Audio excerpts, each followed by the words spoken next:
Hola, soy la Basmati de nuevo con vosotros. Hoy lo he titulado Art Deco, el gusto nuevo que emerge. Pero en realidad os voy a decir una cosa. Voy a hablar de Art Deco, pero en Europa y en Estados Unidos, sobre todo en Estados Unidos, porque estamos entre Estados Unidos entre el 20 y el 45, entre el 1920 y 1945. Y os voy a hablar también yo qué sé, Rockefeller Center, ¿cómo se llama? ¿Cómo se llama? La Chrysler Building, el Empire State, que la gente le hacía chiste, le decía el Empties Empire, porque nadie alquilaba su oficina, estaba vacío. Os voy a hablar también de la ley seca de Capone, yo qué sé, de Buster Keaton, que me encanta el cine. Bueno, broma aparte, os voy a hablar de Art Deco, pero voy a hablar también de la América de esa época, os voy a hablar también del New Deal y de Theodore Roosevelt, y os voy a hablar un poquito de Estados Unidos en una época, también del Black Friday, del 24 de octubre, que es el día del crack de la bolsa, y que New Deal significa nuevo reparto, y bueno, espero que os guste. Pero ya digo, vamos a introducirnos por el Art Deco, que los franceses le llaman el Art Deco, le ponen acento en la primera, nosotros españoles decimos Art Deco, no sé por qué, y que es una mezcla entre hay mucha gente fetichista con ese arte, a mí me parece bien, pero ya está. Yo lo veo egipcio totalmente, mucha gente lo dice también, pertenece al arte egipcio totalmente esa estética, pero bueno, otros dicen que es una mezcla entre cubismo, futurismo, pragmatismo, en fin, es una mezcla de cosas. Es bonito, es bonito. Yo tengo un sillón Art Deco, pero no soy fetichista con Art Deco. Hay otras cosas que me gustan más. Soy fetichista con Tintín. Cada uno tenemos nuestros fetiches, nuestros mitos. Bueno, venga, voy a empezar. Así de reojillo sabéis que miro las fechas, porque todas las fechas no me las sé. No me aprendo de memoria esto, o sea, lo sé, simplemente lo sé y lo entiendo. Después todos los días cuando hablo y repaso el texto digo, uff, me ha faltado la mitad de las cosas por contar, pero ya sabéis que las pongo en el blog dentro de un ratito con muchísimas fotografías y espero que os guste. Bueno, que en 1925 el ojillo que se va para allá, hay una exposición en París que es como una especie de feria de muestras de las artes donde hay arquitectura, temas decorativos, una exposición de estado universal que se hace cada X tiempo. Y allí, ¿cómo diría yo? Se dejan ver las nuevas tendencias y básicamente está centralizada en esta época por el Art Deco para que simplemente os deis una idea de lo importantísimo que es el Art Deco en esta fecha, que después deja de serlo, pero bueno, durante una época, que estoy viendo los perros que ladran, durante una época es totalmente central, influye todo, la cubertería, los peinados, la joyería, la arquitectura, y de eso os voy a hablar un poquito, del Empire State Building, del Rockefeller, os voy a hablar también del Chrysler Building. Todo esto lo habéis visto cuando habéis visto King Kong y muchísimas películas, Superman, porque realmente se hacen como reproducciones, o sea, cuando King Kong se lanza al vacío, se lanza desde el Empire State Building, y realmente os voy a decir una cosa, aunque la mayoría de edificios asiáticos hace ya mucho que superaron en altura a los edificios americanos, sin embargo siguen siendo un mito y una especie de emblema de la ciudad, que cuando van los turistas a Nueva York van al Empire State Building a verlo. A mí me parece bien. No es lo que más me gusta de Estados Unidos. Prefiero los parques nacionales y la naturaleza que tienen, yo que sé, Colorado y sitios así. En fin, pero para gusto, sí, la ciudad es magnífica. Bueno, vamos a situar. Os voy a hacer una pequeña introducción a Estados Unidos. Mirad, Estados Unidos en el siglo XIX, ya sabéis que al principio tiene 13 primeras colonias, tiene una, ¿cómo se dice?, que están al este de los Apalaches. Esa es la constitución, la carta magna de los primitivos Estados Unidos, que, como pasó en España también, por contentar a todo el mundo, al final acabó siendo un problema, porque llegó un momento en que este país se encuentra en el siglo XIX siendo una potencia económica que no sale, una potencia a todos niveles, no sale al exterior, que aplica puño de hierro y guanto de seda, como decían ellos, que se anexa a lo que tiene alrededor, Hawái, no sé qué, Cuba, Cuba no, pero Puerto Rico, pero en fin, lo que no se lo anexa de una manera se lo anexa de otro, Texas, en fin, robamos un poquito de aquí y de allá, pero bueno, no vamos a entrar ahí. Realmente hay un problema entre el norte y el sur porque la Carta Magna hay una colisión interior, o sea, tiene que haber un tipo de sociedad.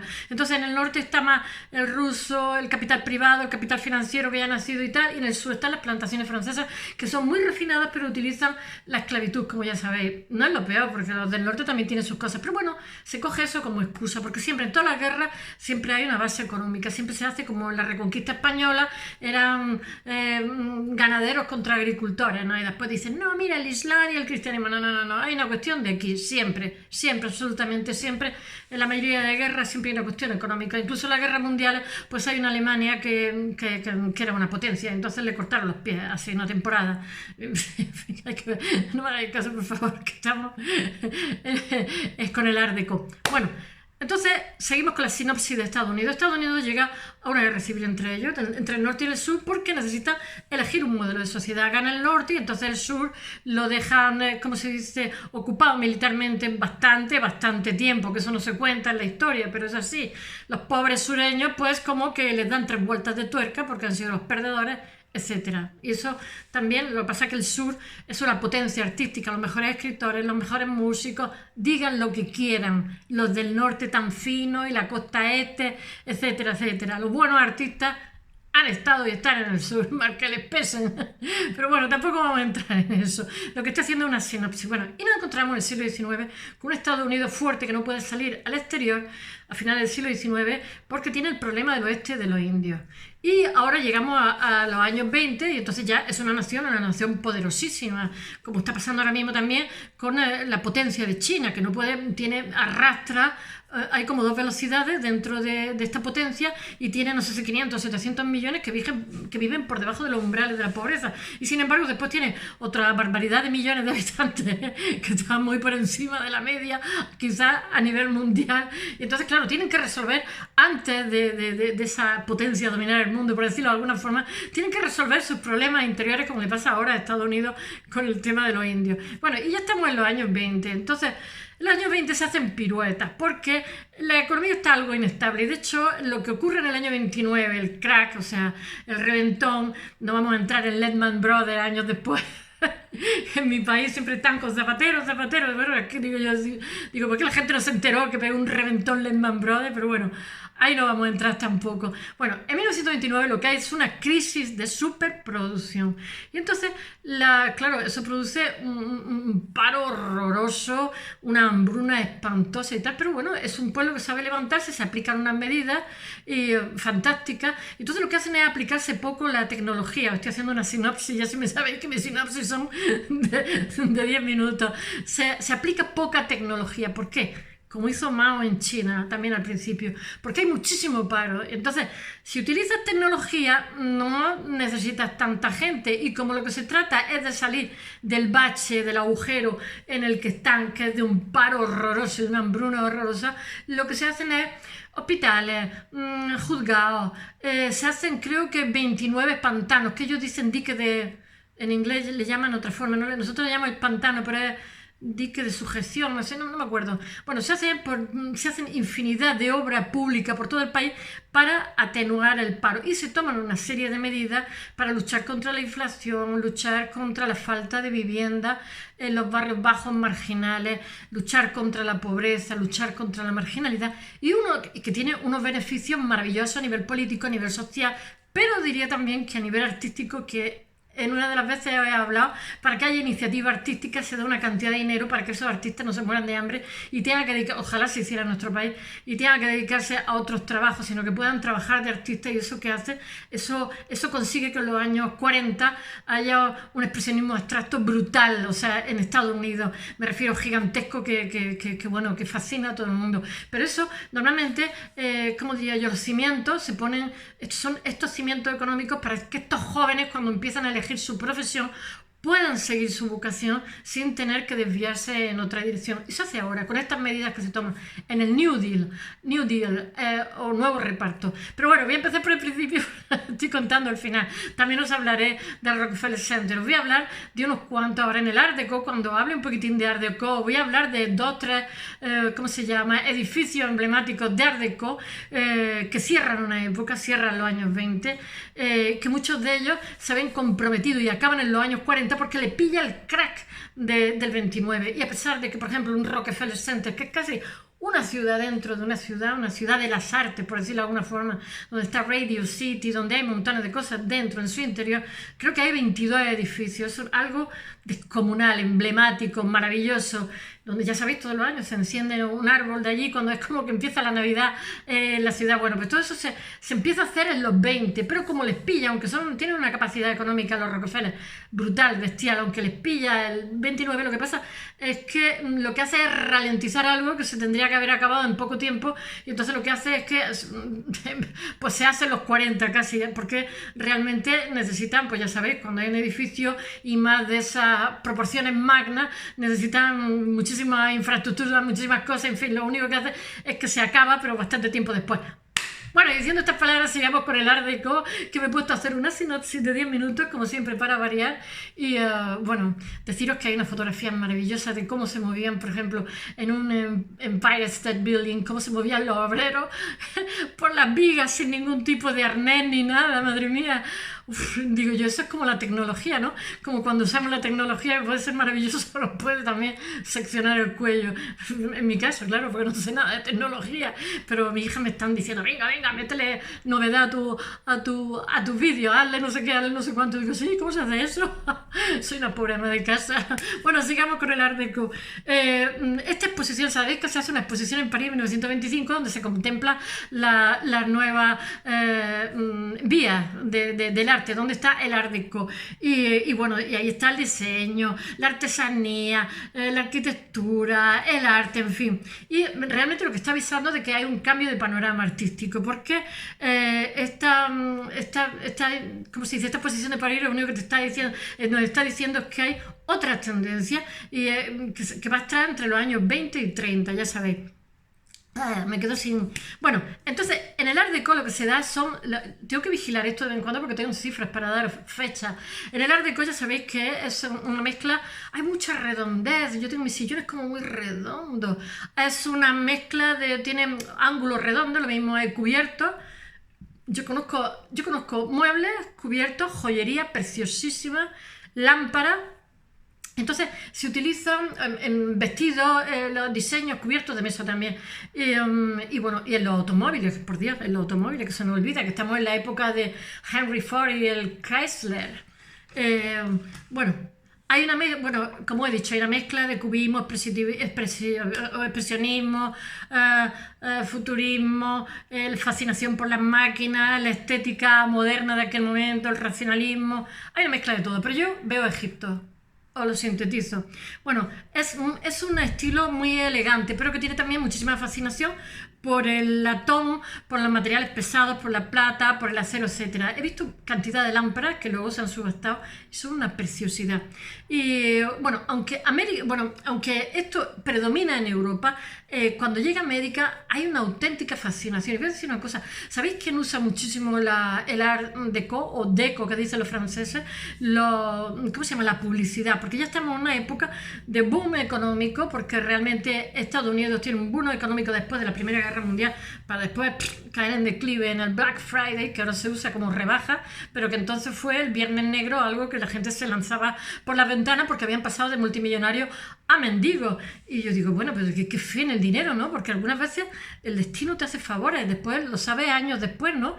Cuando pasa una cosa así, que pasa de tener mucho dinero a poco dinero, en fin, como que te hace percibir la vida mejor, mucho mejor. Qué tontería, qué fe en el dinero, madre mía. No quito que el dinero te ayude a vivir feliz, pero no, en absoluto es tanto. La gente tiene mucha fe en eso. Bueno, que los años 20 son muy elegantes, que se utiliza muchísimo en publicidad y sobre todo se utiliza, tiene una grandísima aceptación de la clase media alta urbana, que le fascina muchísimo, y por eso se utiliza la publicidad. La publicidad son muy rápidos para captar qué es lo que gusta y bueno, lo que hacen es publicitar las cosas caras con Art Deco, con una publicidad Art Deco. Pero después también recordad que en América pobre, incluso en este momento hay 50 millones de pobres de solemnidad, porque es un tipo de... Sabéis que el mejor reparto de la renta está en Europa, pero claro, eso también lastra el crecimiento económico. Todo tiene sus ventajas y sus inconvenientes, ¿no? Pero los protestantes, ya sabéis que si eres pobre no estás tocado por el dedo de Dios. ¿Viste lo cual? Y bueno, y los judíos también, en fin, que los católicos somos los más compasivos, yo creo, a la hora de que los pobres nos producen cierta tristeza, cierta, no sé, cosquillo en el estómago, de pena. Bueno, y en América hay como una franja entre ricos y pobres. Entonces esta gente vive en barrios bajos, en barrios marginales de las ciudades que han crecido, porque han ido muchísimos millones de inmigrantes europeos, han ido con lo opuesto. Y después también estamos con las personas de color, entonces viven en los barrios uno y otro esperanzados que lo bueno está por llegar en el futuro y trabajan duro y bueno, y sí que les viene, sí que les viene. Estamos en un Estados Unidos, estoy hablando entre los años 20 y 30, donde está la mafia, la ley seca, Capone, está también la industria cinematográfica de Hollywood, que le hace la competencia a la de Europa y que llega a ser al final, bueno, que está casi toda copada por judíos, ya sabéis, la Warner Bros. Y todo esto, y que son unos años maravillosos, y que están sustituyendo el cine mudo por el cine sonoro. Entonces se está, digamos, aparcando toda una serie, pues Gloria Swanson, es que me acuerdo de las películas que me han gustado, ¿cómo se llama? El no sé qué de los dioses, la caída de los dioses, que la he visto tantas veces, y yo qué sé, yo pienso en Buster Keaton, Harold Lloyd, yo qué sé, que se cuelgan ¿cómo se llama? En los relojes y van andando por los filos de los rascacielos, que son una especie de héroes, o las novias que los persiguen, ¿cierto? De novia, vestidas de novia, yo qué sé, son como unos héroes trágico-cómicos, son maravillosos, yo que sé, el mismo Chaplin, que aunque en inglés realmente trabaja en Estados Unidos, y bueno, también hay, en esta época, estamos entre los 20 y los 30, hay un grandísimo auge de los coches, ya sabéis, la Ford, Henry Ford, con, ¿cómo se llama? Que tiene de arquitecto a Kahn, que es el que le hace todo. Fabricación en serie, que es realmente el inventor, por decirlo de alguna forma, y está Ibert Kahn, y está también Walter P. Chrysler, ¿no? Los coches, los Chrysler, la Chrysler Building, donde está también, que es Art Deco puro. Después, bueno, os voy a hablar un poquito, estamos hablando de arquitectura, entre otras, el Chrysler Building, mi amiga americana Lola, por favor, esa pronunciación que tengo, que es la hace el magnate de los coches. Ya sabéis que hay una lucha en este momento en Estados Unidos por saber quién hace en Nueva York, para ver quién hace el edificio más alto. El siguiente que se construye es mucho más alto. Bueno, y él, ¿cómo se llama? Los magnates de los coches tienen una capacidad económica casi limitada, son fascinantes, todo el mundo quiere ser ellos, todo el mundo quiere parecerse a ellos. Y bueno, en la Chrysler Building tiene 77 plantas, tengo que leerlo, y 319 metros de altura. Durante un tiempo es el edificio más alto, pero ya sabéis que después viene el Empire State, que también es Art Deco, también es Art Deco. Bueno, este edificio ¿cómo se dice? Lo copian muchísimo, porque es Art Deco, es muy bonito. Entonces, es un icono que se reproduce en Art Deco. Y después tiene una historia muy curiosa, su torre, que tiene una aguja al final y que está recubierta de acero, que es reflectante como un espejo también, ¿no? Y es que la tienen escondida, hacen el edificio casi hasta el final. Entonces, las 7 últimas plantas, que son de acero y están hechas con trozos de coche, de la Chrysler, y que publicitan al señor que la ha construido, y una aguja que hay gigante, que son de acero reflectante, que se refleja la luz en la noche, las tienen escondidas. Entonces cuando termina, todo el mundo se cree que va a terminar así, y de pronto suben la torre y la colocan en poquísima hora, y todo el mundo queda como wow, porque es precioso. Y yo qué sé, realmente son 20 años que la gente, como ayer estuve hablando de los skyline, de los rascacielos, en los que, porque prestigian al dueño, prestigian al arquitecto, os estuve hablando de Hood, ahora mismo hablaré también un poquitín de él, y realmente hay como una lucha entre los millonarios por prestigiarse, a ver quién hace el edificio más alto. Después lo que hacen es que alquilan esas oficinas, porque ya sabéis que hay un problema de suelo, de metro cuadrado, porque, en fin, es una urbe, una megalópolis gigantesca con un bullicio económico bestial. Bueno, Van Allen, tengo que leerlo, es el arquitecto, no me acordaba cómo se llamaba, tiene un apellido totalmente holandés, es el que construye la torre secreta, que la construye dentro del edificio con 7 pisos, una torre que es totalmente recubierta de acero reflectante y bueno, que son 7 plantas con una aguja al final y que bueno, que le da un aspecto escenográfico totalmente a esa torre building. A mí me recuerda mucho a las películas. Ya sabéis que mi fascinación es el cine. Esta noche voy a ir y posiblemente mañana también. Me encanta ir al cine. Ahora como no va nadie, estoy en la gloria. Me recuerda, ¿cómo se llama? Metrópoli, de Fritz Lang, no sé si la habréis visto, una película en blanco y negro.